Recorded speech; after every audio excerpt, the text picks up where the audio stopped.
माझ्या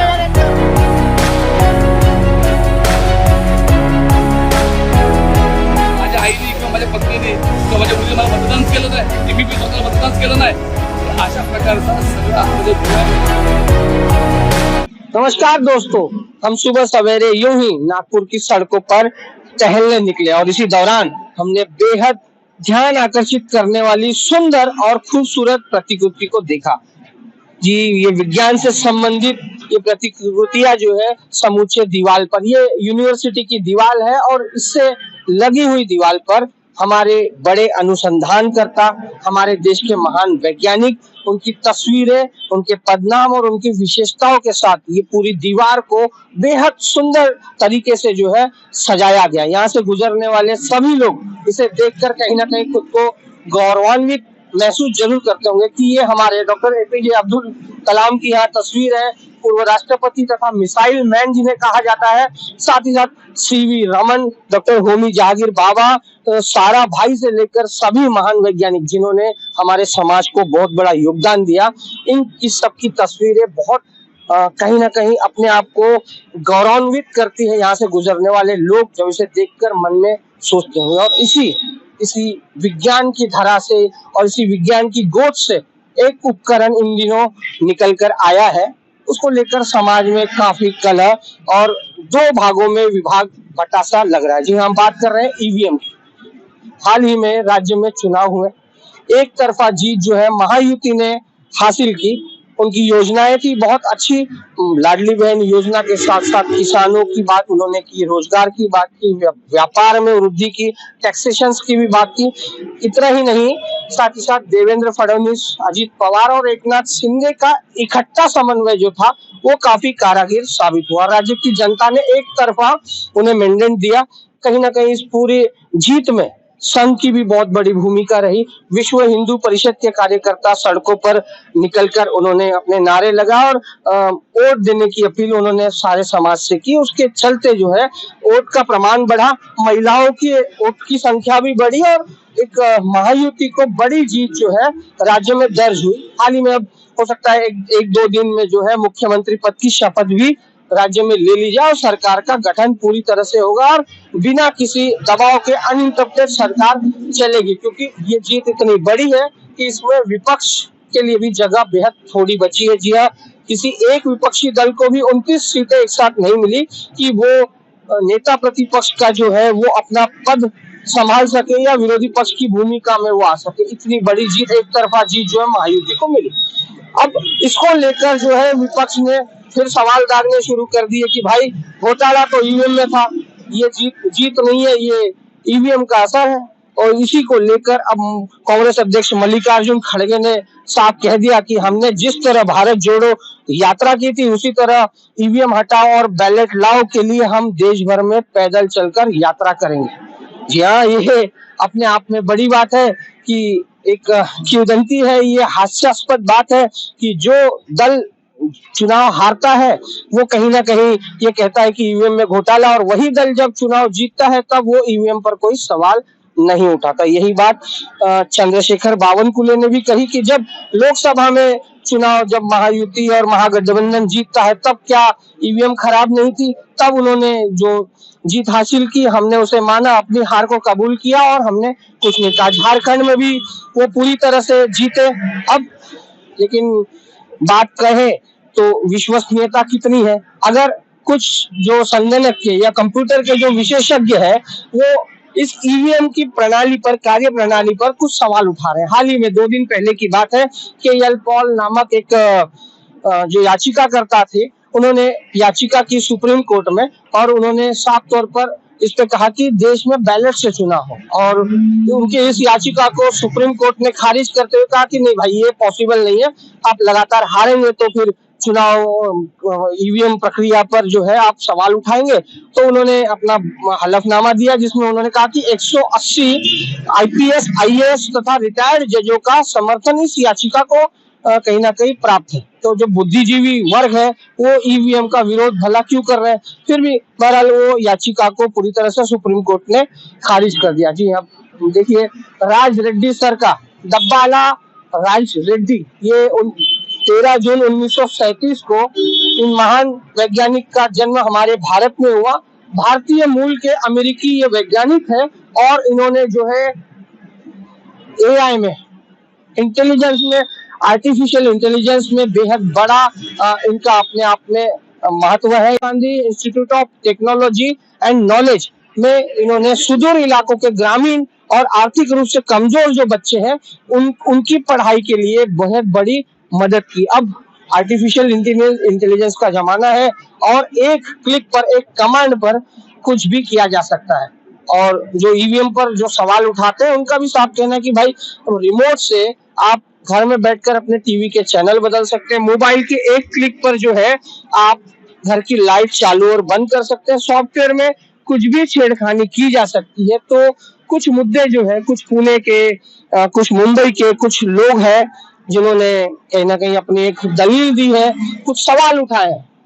ईवीएम का सवाल भारत में लंबे समय से बहस का विषय रहा है और साथ ही ईवीएम का उपयोग कई दशकों से हो रहा है और चुनाव आयोग ने इसे भरोसेमंद और सुरक्षित मानते हुए स्वीकार भी किया है। तकनीकी दृष्टिकोण से यदि ईवीएम को सही तरीके से डिजाइन किया गया हो तो इसे हैक करना बहुत कठिन होता है। अधिकांश सुरक्षा विशेषज्ञ यह मानते हैं कि यह सिस्टम उचित देखरेख और पद्धतियों के साथ काम करता है। दूसरी ओर जब कोई पार्टी चुनाव हारती है तो अक्सर ईवीएम को दोषी ठहराया जाता है और यह सवाल उठता है कि क्या यह एक राजनीति का हिस्सा है। यदि कोई पार्टी जीतती है तो ईवीएम को लेकर कोई सवाल नहीं उठाए जाते। फिर भी ईवीएम पर सवाल उठाना लोकतंत्र सवाल उठाना नहीं बल्कि लोकतंत्र को मजबूत करने का काम करेगा। कई राजनीतिक दलों और तकनीकी विशेषज्ञों द्वारा ईवीएम पर तार्किक मुद्दे उपस्थित किए हैं, उसे भी जरूर सुना जाना चाहिए। मुद्दा तो नाही आहे, मुद्दा मी घेतो आहे मशीनचा नाही आहे, निवडणूक आयोगाच्या कार्यप्रणालीवर आहे, त्या व्यवस्थेवर आमचा आक्षेप आहे, आमचा मशीनवर आक्षेप नाही आहे। हा जो गैरसमज आहे, हवेत गेलेली लोक, सत्तेची मस्ती, फुकटात मिळालेली सत्ता, म्हणजे घाम नाही काढला, लोकांमधून त्यांना मतदान झालेलं नाही आहे हे लोक म्हणतात आहे, मी नाही म्हणत आहे। त्यामुळे मी जे काही प्रश्न उपस्थित करतो ते जनतेचे भावना मांडतोय। आम्ही मतदान केलेलं नाही, हे आले निवडून कसे ही जनता म्हणताय, नाना पटोले नाही म्हणत आहे। त्यामुळे मी मशीनवर माझा आक्षेप नाही, निवडणूक आयोगाच्या व्यवस्थेवर आणि व्यवस्थापनावर, पारदर्शकतेवर, ती पारदर्शकताच कुठे दिसत नाही। मग तुम्हाला ऑनलाईन सिस्टीम आहे, आरओ तुम्हाला पाठवतं स्टेट निवडणूक आयोगाला, स्टेट निवडणूक आयोग केंद्राच्या निवडणूक आयोगाला पाठवतात आणि त्याच्यानंतर त्यांच्या वेबसाईटला कोणाला किती मतं मिळाली ते येतात। मग हे सगळे आगळे त्यांना तातडीने जात असताना तुम्हाला रात्री 11:59 5 वाजताच्या नंतर महायुति को भले ही एक तरफा बहुत मजबूत जीत मिली, लेकिन कुछ मामले ऐसे भी सामने आए हैं, कुछ प्रत्याशी जिन्होंने चुनाव में जो है कंटेस्टेंट रहे उनका बेहद बड़ा सवाल है। जैसे हाल ही में कल उत्तर नागपुर में एक प्रत्याशी जीते, उनके परिवार में 18 लोग हैं लेकिन उन्हें केवल 2 वोट मिला। महाराष्ट्र नवनिर्माण सेना के एक प्रत्याशी थे जिनके घर से उनकी पत्नी, उनकी माता भी है लेकिन उन्हें केवल 2 ही वोट मिले। इससे कहीं ना कहीं जो विश्वसनीयता है समाज में प्रत्याशियों में जिन्होंने चुनाव लड़ा, उन लोगों ने कहीं बड़ा सवाल उठाया है कि ऐसे कैसे संभव हो सकता है। एक बड़ी राजनीतिक पार्टी हो या कोई एक सामाजिक कार्य में क्षेत्र में जुड़ा हुआ व्यक्ति, उसे केवल 1 और कुछ प्रत्याशियों को 0 वोट भी मिले तो उसका खुद का वोट आखिर गया कहाँ, ये भी बहुत बड़ा सवाल है। और इसी को लेकर कहीं ना कहीं ईवीएम पर जो प्रश्न चिन्ह बन रहे हैं उसको तार्किक रूप से समझने की कोशिश समाज के लोग भी करते हैं, लेकिन इसे जो है तकनीकी रूप से ही समझा जा सकता है। घेतलं ना मी ऑब्जेक्शन, मी इथे लावलेला आहे, मी तेव्हाच ऑब्जेक्शन घेतला आहे, रायटिंग मध्ये दिलेला आहे, जिल्हाधिकाऱ्याला दिला आणि निवडणूक आयुक्ताला पण दिलेला आहे, मी लावलेला आहे। आणि माझे जे मतदान झालं आहे हे बूथ लिस्ट पर लावली आहे। तिथे माझ्या घरचे आम्ही 5 भावंड आहोत, त्यांचे मुलं बाळाचे आमचे 18 वोट आहेत, तर त्यापैकी तिथं मला 2च वोट मिळाले। मी जिथे राहतो, माझं घर, माझ्या घरात 4 मतं, माझी आई, माझी मुलगी, माझी पत्नी आणि मी, तिथे आम्हाला काही 2च मतं। म्हणजे माझ्या आईने किंवा माझ्या पत्नीने किंवा माझ्या मुलीने मला मतदानच केलं नाही, मी स्वतःला मतदानच केलं नाही। अशा प्रकारचा सगळं आतमध्ये घोळ आहे। गेले अनेक वर्ष आम्ही राजकारणात काम करतोय। या मतदारसंघामध्ये प्रत्येक माणूस सांगतोय की आम्हाला बदल हवाय. आम्ही जो विद्यमान आमदारांना कंटाळलोय. प्रेसमध्ये, प्रिंट मीडियामध्ये, इलेक्ट्रॉनिक मीडियामध्ये पण नाही, ती पॉवर सोशल मीडियामध्ये.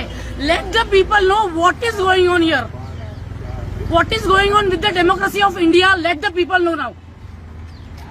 ओके. एजंटला कसं माहिती की आम्हाला एवढेच मिळणार आहेत करून, म्हणजे कोणाला माहिती आम्हाला एवढी मतं मिळणार आहेत करून. आधीपासून सेकंड राऊंडला त्यांनी सांगितलं 6,000 लीडने पुढे, 10,000 लीडने पुढे. कसं काय लीड पुढे करणार? लीड त्यांची कशी काय पुढे? आणि स्वतःहून पण आम्हाला 450 मिळणार, आम्हाला 300 मिळणार, आम्हाला 200. भाजपचे एजंट स्वतःच सांगतात की लीड पुढे, 10,000 लीड पुढे. कसं काय? अतिशय दुर्दैवी लोकशाहीला कलंक आहे. त्यामुळे आम्ही सगळ्यांनी बॅकआउट केलेलं आहे. तर मी स्वतःच सांगितलं की तिथे बसून का उपयोग नाही, आम्हाला जेलमध्ये टाकण्याची भाषा करतात. त्यापेक्षा म्हटलं आपण बाहेर पडूया. आणि जे घडलंय सगळं ते चुकीचं आहे, लोकशाहीला कलंक आहे. त्यामुळे आम्ही या फेसबुकच्या माध्यमातून पुढे आलो. त्याचं कारण की लोकांना कळू द्या की नेमकं काय घडते आतमध्ये ते. त्यामुळे नमस्कार, जय हिंद, जय महाराष्ट्र. और चुनाव आयोग द्वारा उसका निराकरण अपेक्षित है. चुनाव आयोग से ईवीएम के बारे में कुछ गंभीर सवाल. Source code. केंद्र सरकार के नियंत्रण में ईवीएम का सोर्स कोड चुनाव आयोग के पास क्यों नहीं है, यह एक महत्वपूर्ण सवाल है, क्योंकि जब तक चुनाव आयोग के पास इसका कोड नहीं होता तब तक इसमें पारदर्शिता की कमी होती है, जिससे आम जनता का विश्वास कमजोर होता है. राजनीतिक हस्तक्षेप. भारत इलेक्ट्रॉनिक्स लिमिटेड और इलेक्ट्रॉनिक्स कॉरपोरेशन ऑफ इंडिया जैसी कंपनियां केंद्र सरकार के नियंत्रण में आती है और इन कंपनियों में भारतीय जनता पार्टी से जुड़े लोग बोर्ड ऑफ डायरेक्टर के पद पर होते हैं. यह चुनाव प्रक्रिया में राजनीतिक पक्षपाती दृष्टिकोण का संदेह पैदा करता है, जिससे निष्पक्षता पर सवाल उठता है. हैकिंग की संभावना. कुछ तकनीकी विशेषज्ञ दावा करते हैं कि ईवीएम को हैक करना असंभव है, लेकिन यह संभव है कि सॉफ्टवेयर प्रोग्राम का इस्तेमाल करके ईवीएम के डेटाबेस में बदलाव किया जा सके. वहीं ईवीएम की प्रणाली को पूरी तरह से जांचा नहीं जाता, जिससे यह संभावना रहती है कि वोटिंग प्रक्रिया में हेरफेर हो सकता है. सॉफ्टवेयर और टाइमिंग. ईवीएम में सॉफ्टवेयर प्रोग्राम का इस्तेमाल करके मतदान के परिणामों को बाद में बदलने की संभावना हो सकती है. ऐसा भी हो सकता है कि वोटिंग के कुछ दिनों बाद एक निश्चित पक्ष को वोट ट्रांसफर कर दिया जाए. ईवीएम और वीवीपीएटी में 100% वोट की गिनती नहीं होती, जिससे ऐसे बदलाव की संभावना बनी रहती है. जब जब महाविकास आघाड़ी हारती है तब तब ईवीएम खराब होती है. जब जब हम चुनाव जीतते हैं तब ईवीएम खराब होती है. वो जीतते हैं तो ईवीएम अच्छी होती है. 4 महीने पहले 31 सांसद चुन के आए, 31 सांसद चुन के आए महाविकास आघाड़ी के. तब वो ईवीएम अच्छी थी. हमने ईवीएम के ऊपर पूरा विश्वास करके, हमारी हार जा हुई है, हमने आकलन किया. हम महाराष्ट्र की जनता के पास गए, दोबारा मैंडेट मांगा. मोदी जी के चुनाव में हम कुछ कम रहे, क्योंकि महाविकास आघाड़ी ने जनता को भ्रमित किया था, कंफ्यूजन तैयार किया था. हमने पूरी तरह से कन्विंस करने का प्रयास किया, लेकिन तब जनता नहीं मानी, उन्हें झूठा. वोटिंग की प्रक्रिया. चुनाव आयोग यह सुनिश्चित करता है कि मतदान के बाद की प्रक्रिया पूरी पारदर्शिता के साथ हो, लेकिन फिर भी जब कोई पक्ष हारता है तो अक्सर ईवीएम पर सवाल उठाए जाते हैं. जब वही पार्टी जीतती है तो ईवीएम पर भरोसा किया जाता है, जिससे यह साफ संकेत मिलता है कि राजनीतिक दृष्टिकोण से ईवीएम की विश्वसनीयता को लेकर एक दोहरा दृष्टिकोण हो सकता है. कुछ खूबियां, कुछ खामियां भले ही हों, लेकिन जनता के मतों से खिलवाड़ की यदि 1% भी संभावना हो तो यह बेहद गंभीर बात जरूर है. विशेषज्ञ का यह भी मानना है कि जैसे हम रिमोट से टीवी को चलाते हैं, सैटेलाइट से कई उपकरण नियंत्रित होते हैं, इस प्रक्रिया में क्यों नहीं. बहरहाल इसकी सत्यता को साबित करने के लिए क्या कदम उठाए जाने चाहिए, ईवीएम की कार्यप्रणाली, उसकी निष्पक्षता या उसे प्रभावित किए जाने पर आपके क्या विचार हैं, देश जानने के लिए उत्सुक है. आपकी राय का स्वागत है. Bureau report, news first.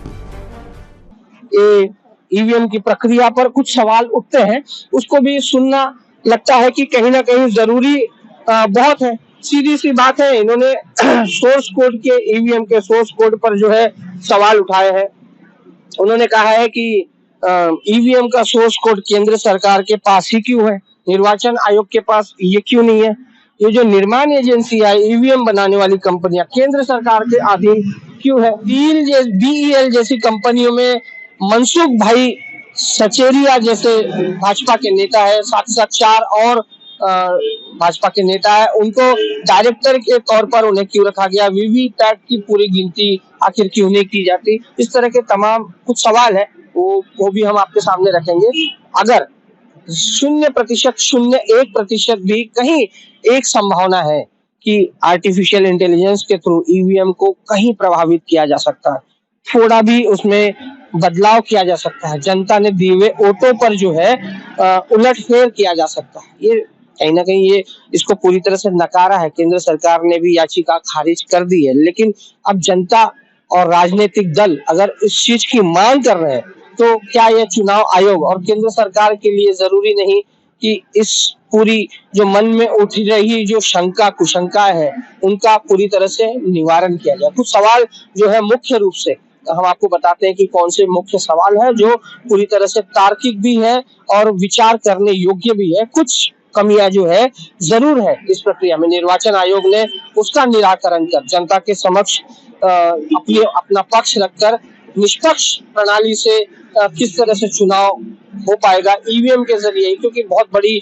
लोक संख्या है देश की, वीवीपैट और बैलेट के हिसाब से करने में बहुत सी समस्याएं आ सकती है और उसका हलफनामा चुनाव आयोग ने सुप्रीम कोर्ट में भी कई बार दिया है कि जनसंख्या बड़ी है, संभव नहीं है। कई विदेशी जो प्रगतिशील और अति उन्नत देश है उन्होंने बैलेट को जो है प्राथमिकता दी है, न कि उन्होंने ईवीएम को पूरी तरह से नकार दिया है। ईवीएम को नकारते हुए जब वो प्रगतिशील देश कह सकते तो यही मुद्दा राजनीतिक दल के लोग भी उठाते हैं, साथ ही साथ बुद्धिजीवी और जो विशेषज्ञ हैं इस तरह पूरे तकनीकी रूप से वो भी उठाते हैं। तो अब इस पूरे मामले पर ईवीएम गलत है या सही है, क्या इसको प्रभावित किया जा सकता है या नहीं प्रभावित किया जा सकता, इस सब बातों पर बहुत बड़ी मीमांसा की जरूरत जरूर है। राम राज्य की बात है, किसी एक ने उस पर सवाल उठाया था, उसको लेकर माता सीता का जो है उन्होंने त्याग कर दिया था राम भगवान ने, ये था राम राज्य। और अगर ईवीएम को लेकर इतने सवाल, इतने जो प्रश्न उठाए जा रहे हैं, तो क्या इस पर कहीं ना कहीं संतुष्टि की कोई मोहर, कोई ऐसी प्रक्रिया का चयन किया जाएगा केंद्र सरकार और चुनाव आयोग की तरफ से? यही बेहद बड़ा सवाल जरूर है। आपको हमारा ये कार्यक्रम कैसा लगा, इसको लेकर आपकी क्या राय है, इसमें सुझाव और सुधार की सभी राय आपसे हम अपेक्षित करते हैं। कमेंट्स में अपनी राय जरूर दें। मेरे सहयोगी पंकज दिप्ते के साथ मैं नरेंद्रपुरी, न्यूज फर्स्ट, नागपुर।